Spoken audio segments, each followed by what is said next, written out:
Now our next speaker is between you and the coffee break. Yeah. It's Jon K. Lange from Children's Save the Children Denmark.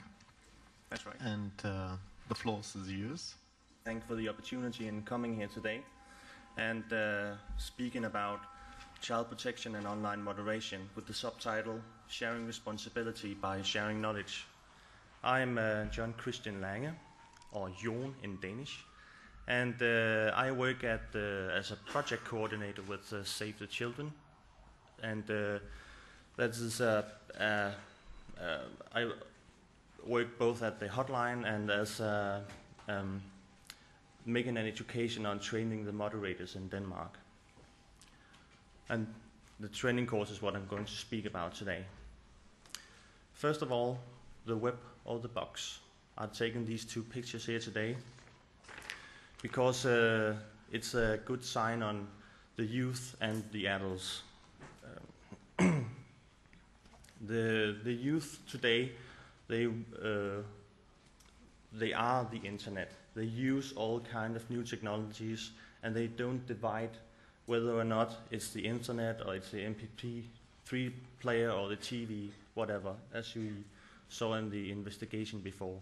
And we as adults, we are not in the internet. We're just looking at the youth using the internet.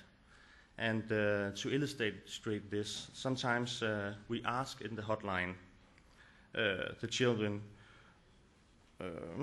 where it is,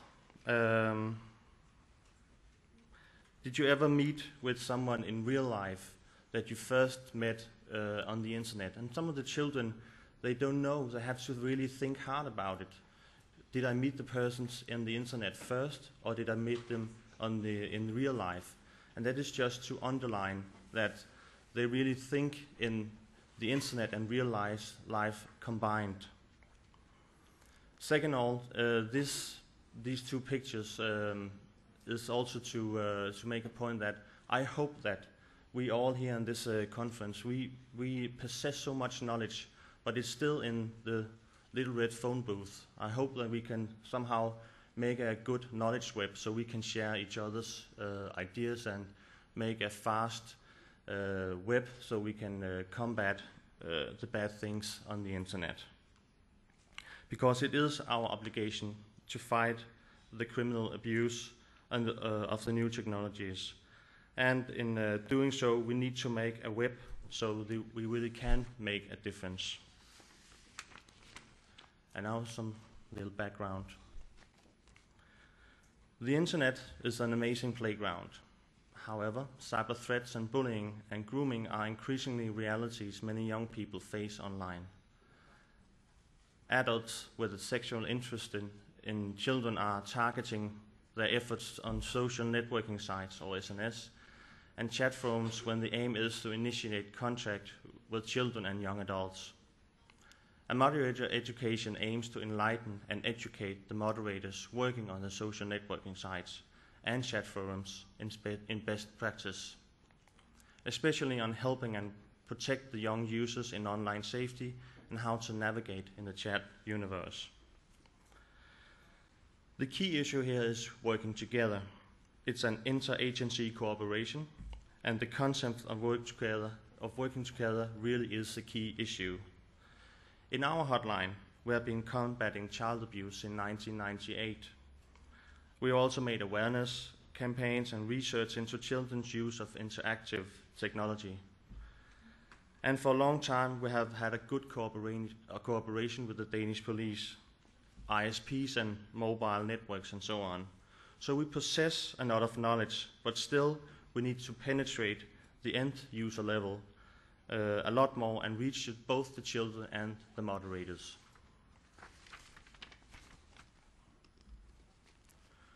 But what is a moderator?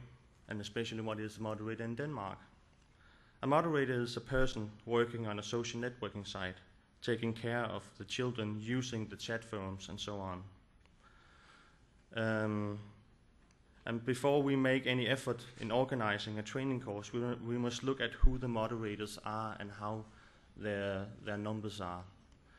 On most social networking sites in Denmark, it's a mix. Some are paid and some are volunteers. It's actually kind of 50-50. The age range is from 18 to 55, but most of them are between 20 and 30. 55% are male and only 45% are 55% are female and 45% are male. They're mostly urban. 70% comes from the larger cities and only 30% from the country. And they have all been users of social networking sites before, chat forums, and so on for more than 2 years. And I can, just by listening to the other speakers, I can almost sense that that is normally the case, that you have to be a heavy user for a year or two before you join the moderator course. And only a few of the moderators are working full time. So there are a lot of students, and they are only working like 15 or 20 hours a week, or are volunteer.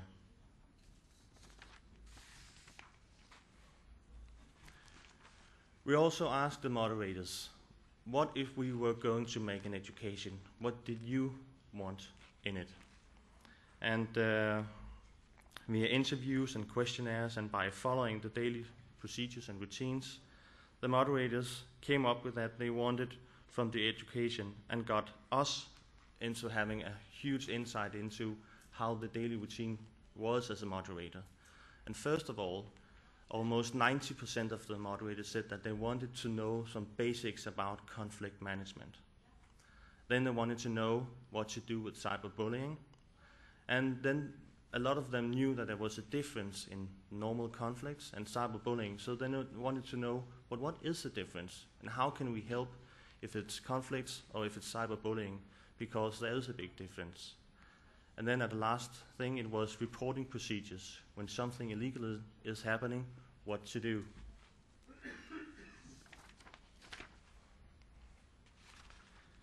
And just to put things into perspective, I brought here a graph from Microsoft, which we work a lot with, on the penetration of the internet.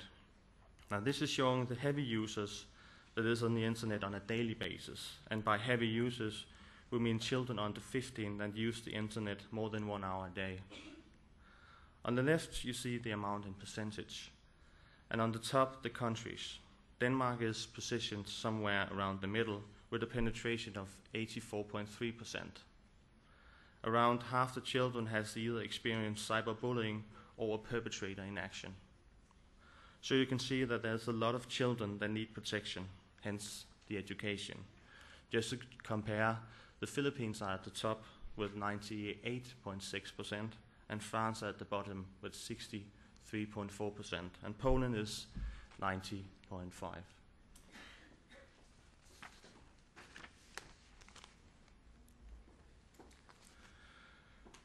But how is the education built? Well, it's 1 week plus 1 follow-up day.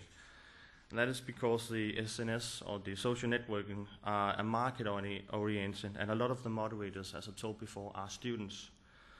So we gather the education on 1 weekend, and then with 1 follow-up day. But the follow-up day is only 5 hours, and that is 6 weeks later. So that on the weekend course, which is 9 hours each day, it's really heavy information. Then the moderators go home and try it out on their website, and then we get together 6 weeks later talking about, well, could you use the stuff you learned?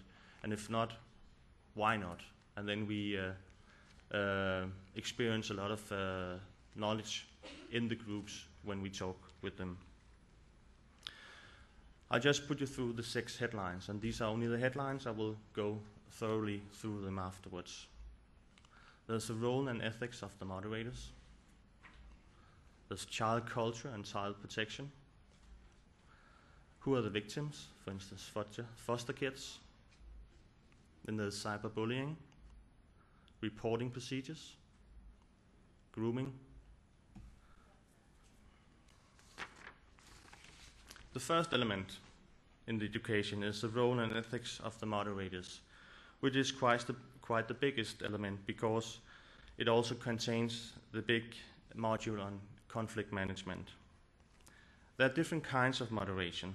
For a moderator doing moderation, is also about helping kids online, having fun on a social networking site. This is a tool called the conflict staircase. It's made from comparing and analyzing all kinds of different conflicts, from wars to domestic controversy. The aim is to see whether there could be similarities in conflicts, which there often is.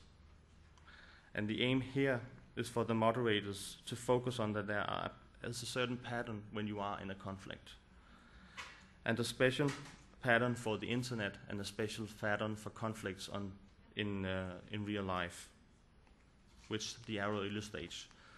On internet, you often go from disagreement or having a small problem in the bottom all the way up to the fourth stage of the conflict, the fourth stage of the conflict. And there's seldom dialogue. But in real life, you have a lot of dialogue, and you have a lot of body language where you can see how, well, I'm not behaving good in this situation. I'm saying something, but my body language is saying something else. You don't have the opportunity on the internet. So therefore, the conflict escalates a lot faster. And shifting gears within the area of roles and ethics of moderation, I would kindly ask you to participate in a small test, similar to a test I'll carry through with the moderators. Some of you may know the Da Vinci Code by Dan Brown. In that book, he argues that symbols can say a lot about people. In Save the Children Denmark, we took his findings into consideration, and we made our own research in the symbols. And now I want to share this information with you. So if you can just look at the 4 symbols up here, and for 10 seconds, very quietly, pick one. Just pick one that you find most attractive or pleasant. Starting now.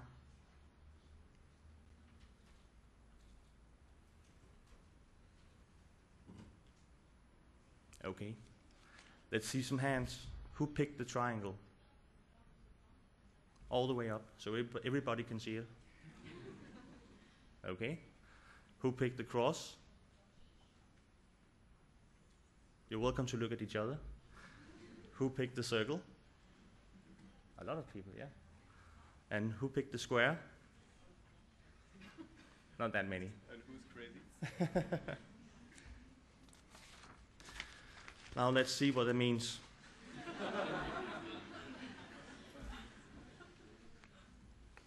If you pick the circle is chosen by persons who are very humane. It's a camp follower, and sometimes they are uninventive. They're nice, but not particularly creative. Most of them are working in a factory or are doing something dull. In the spare time, they love relaxing with many hours of TV. Please raise hands again.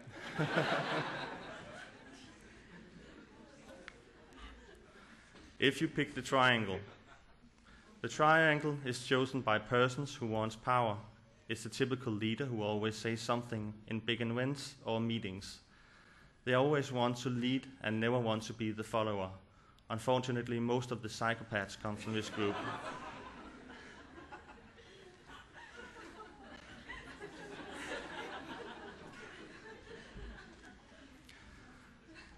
And then the square.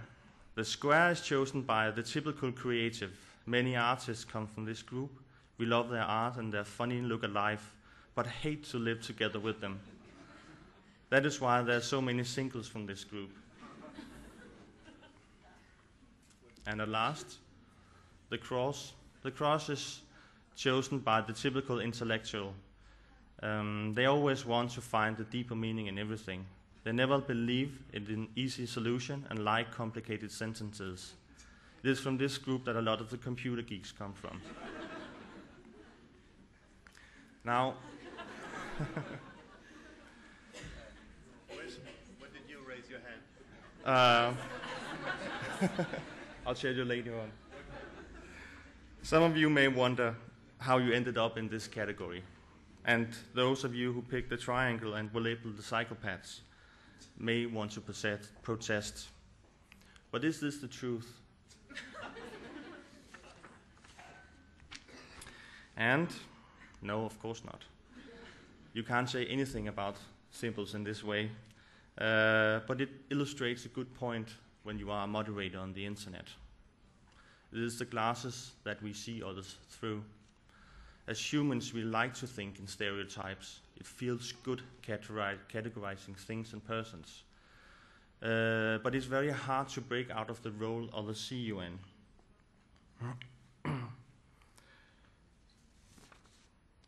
So if you are a moderator and have a special opinion of a child being an idiot online, then you tend to let cyberbullying happen more often because you don't like the child.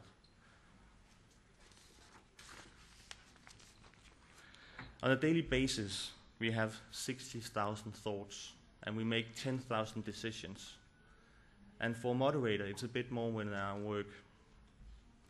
It only takes 3 seconds to make up your mind, and that is, I made the test for you for 30 seconds by purpose, because now I had created a small pattern in your brain now. If I didn't tell you that it was a lie, and you just went out of the room, you would have remembered this for half a year. That is how much 30 seconds can last in your brain. So that is how we force sometimes the moderators to really think in, well, do you have a special pattern when you do something? Because then you need to break loose of how you see people in certain ways. And also when it comes to grooming or finding a perpetrator on the internet, a lot of the moderators, when they come to the course, they are looking for the dirty old man behind the screen who is the groomer. And if they're only looking for the dirty old man, they don't find the real groomer that can look like anybody. It's also about understanding different state of minds, like emotional hijack. If something bad happens, like for instance a perpetrator tries to groom a child, or if there's a conflict, the moderator easily ends up in what we in psychology call emotional hijack. This is a state of mind where you don't think and evaluate anymore. You go into panic and act by pure instinct. And that is sometimes the moderators, what they deal with when something bad happens. They get angry or they get afraid. The second element of the education is child culture and child protection. Here we focus on the special culture children have on the internet. And in the child protection, we focus on the UN Child Convention, especially Article 17, which is the role of the mass media, Article 19, which is the physical and the psychological violence, and here also the sexual exploitation of and abuse, and Article 34, which is about illegal sexual activities and exploitation of children in pornographical materials. And then we have taken the paragraph 35A from the European Commission into consideration about grooming, and that is what we are talking a lot about in the course. The third part is about cyberbullying, and here the topics are: what is bullying, both cyberbullying and in real life? What is the difference between bullying and conflicts? And cyberbullying, and at the last thing, we handle when young people sex bully, which is the bad new trend in Denmark. And cyber sex bullying is when it's only about the sexual language and very explicit about sexuality. The red bracelets in the bottom is from a campaign we did some years ago. Then the text is saying, "I say no to cyberbullying."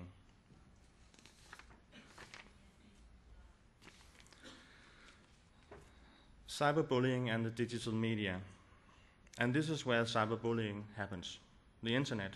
Some of you may recognize some of the symbols. I've just put some of them together to see that there is quite the mix, that it can happen anywhere. And that is just to illustrate the point. It can happen on Messenger, or it can happen on social networking site, or via emails. The fourth part deals with victimization and what to be expected. Oh, sorry, that's the subtitle. Who are the victims? What to be expected in different stages of childhood. Here we go through the developmental stages from child to adults in a very short period. Then we talk about which kids are most likely to be victims, for instance, foster children. We talk about reaction patterns when you are a victim, and how to be a moderator in a troubled situation. And of course, at last, reporting procedures when something bad is happening. The fifth part is about grooming. Under the working title, "It's easier to catch flies with honey than with vinegar," we go through the several stages of grooming. First we talk about what grooming is, then we talk about who the typical groomer is, then we're talking about grooming techniques, and what should a moderator do when it comes to grooming. And then we have hired some actors that we make small cases with, and the point is that it's so hard for a moderator sometimes to understand the grooming process because it's over such a long period of time, and when you are a moderator behind the screen, you sometimes don't have your emotions with you. So we actually hired 4 actors to come and groom the moderators to see, and when we talk about which emotions arises, and they can ask. We have been educated the actors into being one the groomer, and then the victim, and then also a moderator. And the moderators can ask the actors that, for instance, are the groomer or are the victims, why do you do this? Why can't you just say no for meeting that man? And so on. And it's we have done it before in a smaller scale, and it's always been a big eye-opener for a lot of people, including us. And as last part of the education, we deal with illegal material. We talk about when is something illegal, what is illegal material, and when we talk about reporting procedures.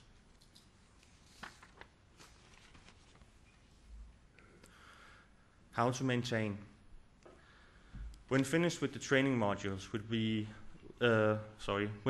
training modules will be on our website, safechat.dk, so that the help for the moderators will be easy accessible.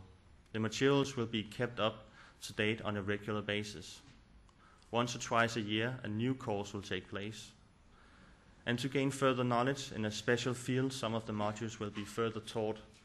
If, for instance, a social networking site wants to know more about grooming or cyberbullying, they can hire us for a whole day, and we'll come and talk only about that.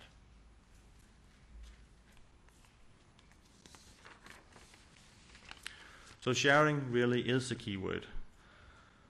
By sharing the key knowledge we possess in Save the Children Denmark with the stakeholders, we share the responsibility for children being safe online. And by sharing knowledge about procedures and problems, and thereby expanding the range of knowing what to do, we share the responsibility. And this is actually my kids. So, thank you for the time. If you have any questions, don't hesitate to ask in the break.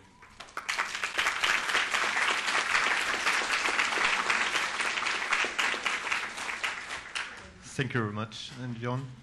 I have to admit, I forgot to mention in the beginning that John has a master's degree in psychology. Oh, sorry. So, and now we have 2 hours over. If we would all play World of Warcraft, we have to sit here without a break for another 2 hours. 4 hours is the minimum. So we decided to make a break now. And please come back at 11:30 and we hand over to Lukas. Have a good time on the break.